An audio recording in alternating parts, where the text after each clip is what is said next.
Hello dear friends, आप सबका welcome है आपके अपने चैनल वेब शुरू केयर में। तो फ्रेंड, जैसा कि आप सबको पता है बीपीएससी टीआरई थर्ड का रिजल्ट टीजीटी का 16 दिसंबर को रात में आया और हम तो उस दिन नहीं देख पाए थे, रात में नहीं देख पाए थे। नेक्स्ट डे हमने मॉर्निंग में देखा।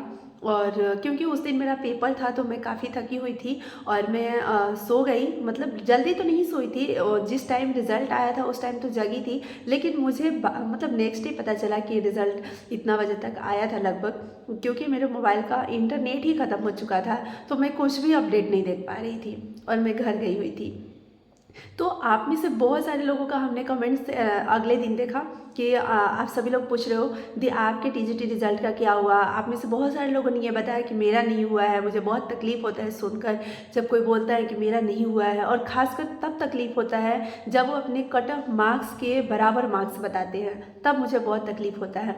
ठीक है, कि बताओ इतने मतलब मार्क्स लेकर आए और कोई और सिलेक्शन ना हो। जैसे मान लो किसी का अगर 102 कट ऑफ गया है और 90 मार्क्स आया है तो चलो वो फिर भी सोचेंगे कि मेरा तो बहुत दूर है। ठीक है, 95 आया तो भी वो सोचेंगे। 90 अगर 6 आता है, 7 आता है, 8 आता है तो भी वो सोचेंगे कि 2-3 नंबर तो मायने रखता है, इतना मतलब नंबर से पीछे रह गए। फिर भी उन्हें अफसोस तो होता ही है। लेकिन फ्रेंड्स, आप उनके बारे में सोचिए ज़रा, जो 101 नंबर लेकर आए हैं और 102 कट ऑफ गया है, जो 102 नंबर लेकर आए हैं और 102 कट ऑफ गया है और टाई ब्रेकर में छट गए, तो उनको कितना तकलीफ़ होता होगा। उनके बारे में मैं सोचती हूँ। लेकिन मैं यही कहूँगी कि तकलीफ़ में आपको नहीं रहना है, क्योंकि तकलीफ़ आपकी सक्सेस नहीं दिला सकती हैं। आपको फिर से प्रयास करना है, फिर से कोशिश करना है, और कोशिश ही आपको आपकी सक्सेस दिलाएगी। ठीक है, और इसलिए टीआरई 4 के लिए आप फिर से कोशिश कीजिए। ऐसा नहीं कि आप में टैलेंट नहीं है, आप में हुनर नहीं है, आप में काबिलियत नहीं है, आप प्रतिभाशाली नहीं हो, आप सब हो। क्योंकि आप जब उतने मार्क्स लेकर आए हो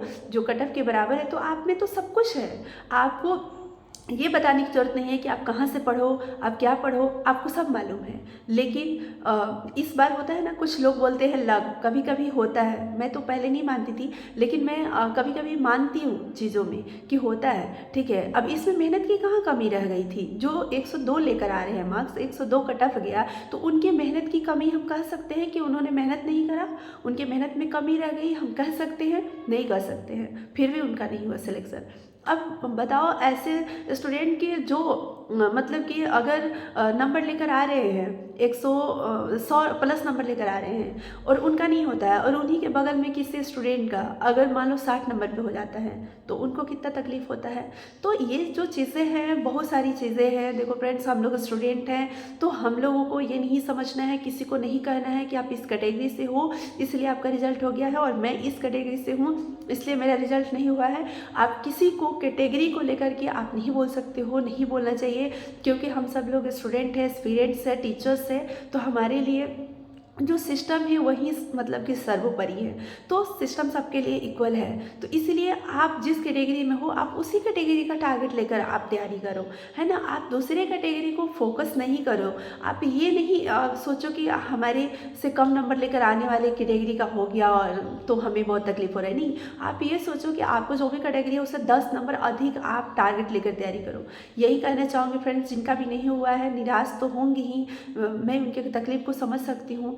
जब कोई पूरा मेहनत करता है, तैयारी करता है, वो भी इतना लंबा इंतज़ार करता है इस रिज़ल्ट के लिए, और उसके बाद रिज़ल्ट नहीं हो तो कितना दुख होता है, कितना तकलीफ़ होता है, मैं समझ सकती हूँ। लेकिन टीआरई 4 में आप सभी लोगों का सिलेक्शन होगा जो इस बार टाई ब्रेकर में मतलब कहीं ना कहीं डिसलेक्ट हुए हैं। और मैं तो यही कहना चाहूँगी गवर्नमेंट को, जो सप्लीमेंट्री रिजल्ट है वो देना चाहिए, ताकि इन स्टूडेंट का सिलेक्शन हो। कहीं ना कहीं सीटें तो खाली रहेंगी, उस सीटें को इसी वैकेंसी में, ये जो वैकेंसी है, जो सीटें बच जा रही, इसी बहाली में उसको फिलअप करनी चाहिए, इसी बहाली में। क्योंकि एक्चुअली इसी स्टूडेंट का हक बनता है। जो भी सीटें आई है, जितने भी सीट है, इस सीट को फिल करना सरकार का ये कहीं ना कहीं बनता है इसी बहाली से, इसी स्टूडेंट से। जो स्टूडेंट आज 102 नंबर ला के भी नहीं सिलेक्ट हो पाए हैं, उनका सिलेक्शन अब नहीं होगा तो कब होगा। वैसे स्टूडेंट के साथ क्या हो रहा है। तो इसीलिए ये सीटें को अगली वैकेंसी में जोड़ करके और उसी स्टूडेंट से फिर से फॉर्म भरवाना, उसी स्टूडेंट से फिर से पैसे लेना, ये सही नहीं होगा। उसी स्टूडेंट के इसी वैकेंसी में सिलेक्शन देना, ये सही होगा। और पहले वो हमें लगता है कि पीजीटी का काउंसलिंग करवाए, पहले पीजीटी का काउंसलिंग करवाए। जो पीजीटी में काउंसलिंग करवा लेंगे उनका टीजीटी का पोस्ट खाली रह जाएगा, उनका 6 to 8 का पोस्ट खाली रह जाएगा, और उसके बाद टीजीटी का काउंसलिंग करवाए, अब फाइनल काउंसलिंग करवाए, ताकि बाद में जो काउंसलिंग के बाद फिर चीज़ें होती है तो पाया जाता है कि इसमें कमी है, ये फर्जी है, ये है, दिस है, दैट है, और फिर वो सीट खाली रह जाता है। तो उन लोगों का जो सीट है ना वो वेस्ट हो जाता है, तो उसको यहीं पर फिल कर लिया जाए फाइनल डॉक्यूमेंट वेरिफिकेशन के बाद, या एटलीस्ट कम से कम ये किया जाए कि जो पीजीटी में चलेगा, टीजीटी में चलेगा, और पीछे का जो सीट खाली रह गया उस सीट पर दोबारा रिजल्ट, सप्लीमेंट्री रिजल्ट दिया जाए, ताकि वो स्टूडेंट भी शामिल हो इस सिलेक्शन में।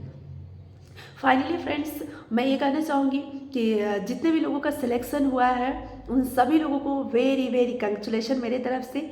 मैं बहुत खुश हूँ कि बहुत सारे लोगों का सिलेक्शन भी हुआ है, और मुझे थोड़ा तकलीफ़ भी है कि जो टाई ब्रेकर में फंस गए हैं और इतने मार्क्स लेकर आने के बावजूद भी सिलेक्शन नहीं हो पाया है। दोनों मतलब मेरे मन में दोनों चीज़ें हैं। अब आप सभी लोगों का एक क्वेश्चन होगा कि आपके रिजल्ट का क्या हुआ, क्योंकि आप में से बहुत सारे लोगों ने कमेंट्स भी करा था, तो मैं आपको बताना चाहूँगी फाइनली मेरा रिज़ल्ट हो गया है। वैसे भी देखो फ्रेंड्स, पहले से ही मुझे पता था, मैंने कई वीडियो में भी आप लोगों को बोला था कि मेरा रिज़ल्ट 100% श्योर है, क्योंकि मैं हमेशा प्रिपरेशन जो करती हूँ, मैं कोशिश करती हूँ, हो या नहीं हो अलग बात होता है, लेकिन कोशिश हम ना करें ये तो गलत बात होता है ना, तो इसलिए मैं कोशिश करती हूँ, ठीक है, कि जो जनरल मेल है उसके कट ऑफ के इक्वल मार्क्स मेरा आए, ठीक है, ये मैं कोशिश करती थी पिछली बार भी, लेकिन पिछली बार जनरल मेल का कट ऑफ के आसपास भी मेरा मार्क्स नहीं था, लेकिन इस बार है, ठीक है, जनरल मेल का 102 गया है।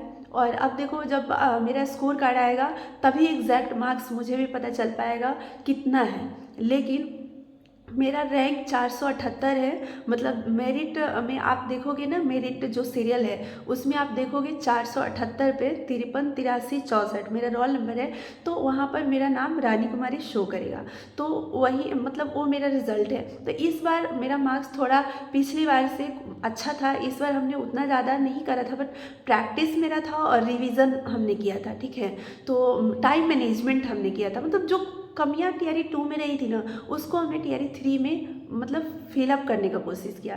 टीआरई 2 में टाइम मैनेजमेंट मेरा गड़बड़ हो गया था, मतलब चीज़ें तो वही पढ़ा हुआ था टीआरई 3 में भी, कोई हमने अलग से कुछ भी एक्स्ट्रा नहीं पढ़ा, जो टीआरई 2 में पढ़ा वही टीआरई 3 में था, उसका बस हमने रिवीजन कर लिया, ठीक है।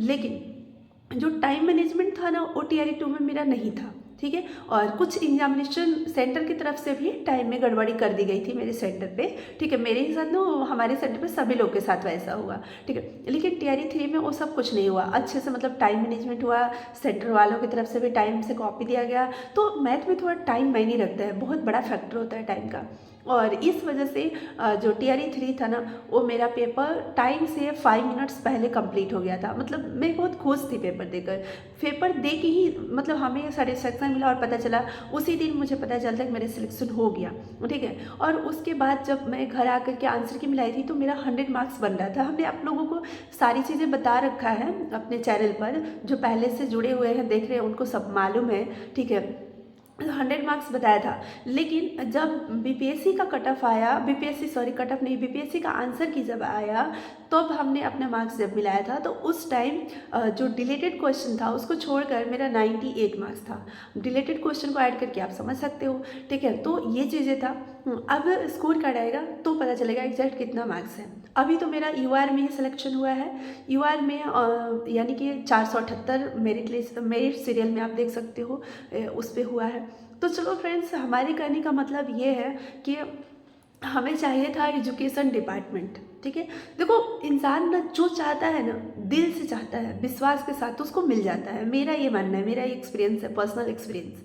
तो हमने इस बार यही मतलब सोचा था कि मुझे एजुकेशन डिपार्टमेंट चाहिए, और इसलिए हमने पेपर दिया था, ठीक है। और आप सब लोग, बहुत सारे लोग जो है वो हमें यही कमेंट्स करते थे, आप सिलेक्टेड हो तो क्यों आप एग्ज़ाम दे रहे हो, क्योंकि फ्रेंड्स ये मैं ही समझ सकती हूँ, और जो जैसे आपका तकलीफ़ जो है ना वो आपकी तकलीफ़ को आप ही समझ सकते हो बेहतर तरीके से, कोई और नहीं समझ सकता है। उसी तरीके से हमारा जो तकलीफ़ है ना, उसको मैं समझ सकती हूँ। आप लोगों से मैं मुंह से बता सकती हूँ, लेकिन उसको आप महसूस नहीं कर सकते हो, महसूस मैं ही कर सकती हूँ।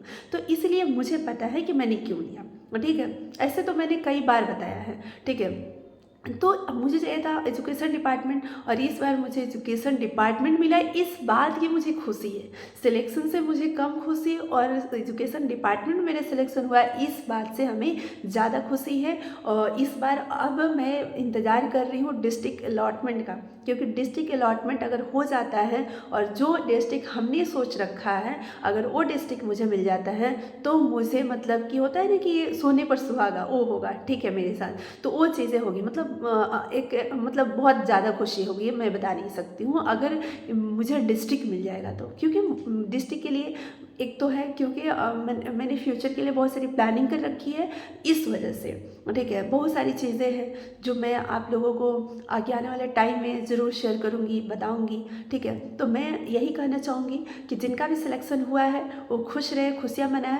आपका हक बनता है खुश रहना और खुशियाँ मनाना, क्योंकि उसके लिए आपने इंतज़ार किया है, मेहनत भी किया है और लॉन्ग टाइम इंतज़ार भी किया है, तो ऑब्वियसली। लेकिन दुख मुझे उन लोगों के बारे में सोचकर होता है, खासकर जनरल बॉयज़ के बारे में मुझे सोचकर बहुत तकलीफ़ होता है। सच में मैं आपको बता रही हूँ, मैं मतलब उसको आपके सामने दिखा नहीं सकती हूँ, उस चीज़ों को बस कह ही सकती हूँ, बोल ही सकती हूँ कि कितना मतलब हाई कट ऑफ 102 नंबर लाने वाले जो बच्चे हैं उनका सिलेक्शन नहीं हुआ है, उनके बारे में सुनकर मुझे बहुत ज़्यादा तकलीफ होता है रियली। और इसलिए मैं यही मतलब कहना चाहूँगी कि जो शिक्षा विभाग है, बीपीएससी गवर्नमेंट है, जो भी है, सप्लीमेंट्री रिजल्ट दे, इन बच्चों का सिलेक्शन ले, ठीक है। ये जो बच्चे हैं ना, इनमें कौन सी कमी रह गई है? इन्होंने मेहनत नहीं करा? क्या हम बोल सकते हैं इन्होंने मेहनत नहीं करा? इन्होंने प्रयास नहीं करा, कोशिश नहीं करा कि इनमें टैलेंट की कमी है? क्या 102 नंबर जो कैंडिडेट्स लेकर आए हैं 120 में, तो उनमें कौन सी प्रतिभा की कमी है हम कह सकते हैं, ठीक है। उन्होंने पढ़ाई करके, मेहनत करके अगर इतना लाया है, उनका आज सिलेक्शन नहीं हो रहा है, और दोबारा से जब फिर टीआरई 4 आएगा उसी में वो फिर से बैठेंगे, तब वो उतना नंबर लेकर आएंगे, तब उनका तो सिलेक्शन होगा टीआरई 4 में। ये तो फिक्स है कि टीआरई 4 में उनका सिलेक्शन होना है, जिनका यहाँ पर 102 पर सिलेक्शन नहीं हुआ है। तो लेकिन उनका टाइम जो है वो तो जाएगा, उनका टाइम वेस्ट होगा ना। तो इसलिए सप्लीमेंट्री रिजल्ट देकर जो सीटें खाली हैं, जो आप मान लो कि 6 to 8, 9, 10 और 11, 12 तीनों लेवल पर दिया, और वो ज्वाइन करेंगे 11, 12, एक ही कैंडिडेट्स का अगर 3 जगह रिजल्ट है और एक जगह ज्वाइन करेंगे, तो 2 जगह की तो सीटें खाली लगी ना। तो वहाँ पर अगर फिलअप किया जाए, तो ये जितने भी टाई ब्रेकर में छट गए हैं, और जितने भी 100 मतलब 1 लेकर आए हैं, 102 कट ऑफ गया है, जिसके आसपास, कट ऑफ के आसपास वाले 1-2 नंबर जो नीचे हैं उनका सिलेक्शन हो जाएगा।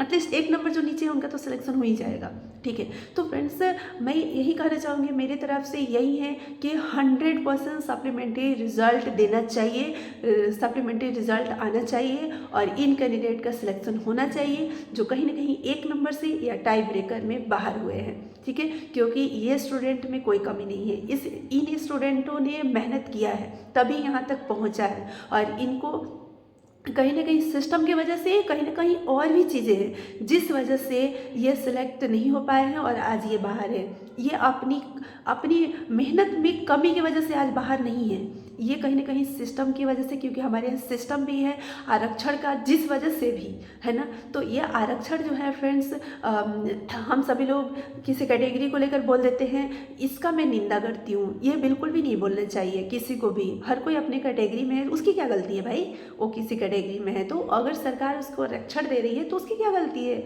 उसकी कोई गलती नहीं है। लेकिन मैं यही कहना चाहूँगी कि आप किसी भी कैटेगरी से हो, आप यूआर मेल का कट ऑफ का टारगेट लेकर आप प्रिपरेशन करो, आपका सिलेक्शन आपके कैटेगरी में अवश्य होगा। Thank you so much friends, बस इतना ही कहना चाहूँगी। फाइनली सिलेक्शन तो हो गया है। आप देखो, जो डॉक्यूमेंट वेरिफिकेशन है उससे रिलेटेड मैं नेक्स्ट वीडियो में बात करूँगी, आगे की वीडियो में बात करूँगी। आप सब लोग बने रहना। ऐसे मैंने डॉक्यूमेंट वेरिफिकेशन के लिए हर चीज़ें मैंने बता रखी है, आप चेकआउट कर सकते हो, और वीडियो को आप देख सकते हो, चैनल पर आपको मिल जाएगी। तो इस वीडियो में इतना ही। Thank you so much.